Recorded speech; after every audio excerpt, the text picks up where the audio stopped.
I say, yale watu tulisemaga kipindi kile, maandamano, hakuna maandamano Oktoba tarehe 29, hamtaweza.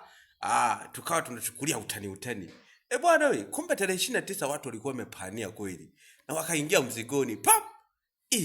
Tukashangaa kwamba imekuwaje, kumbe ni kweli eti serious.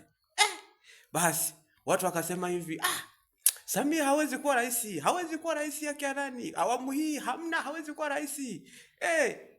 Kama utande tu. Ikawa ndo Oktoba imeisha, katangazwa rais akawa ni Samia huyo ambaye tulikuwa tunasema hawezi. Hii movie inaendaje? Sasa hii inayokuja sasa hivi.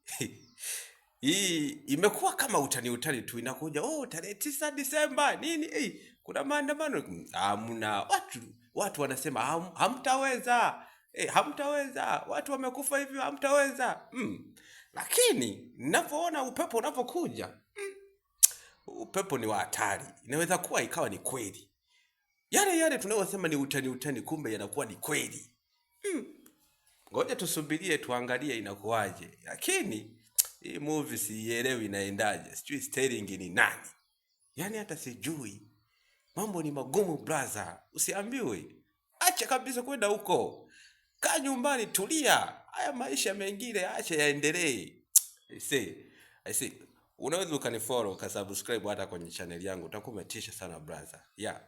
Lakini tuliombee taifa letu liwe na amani, upendo, mshikamano, kila kitu kiende safi.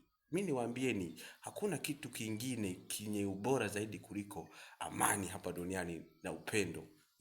Mambo mengine tuachaneni nayo.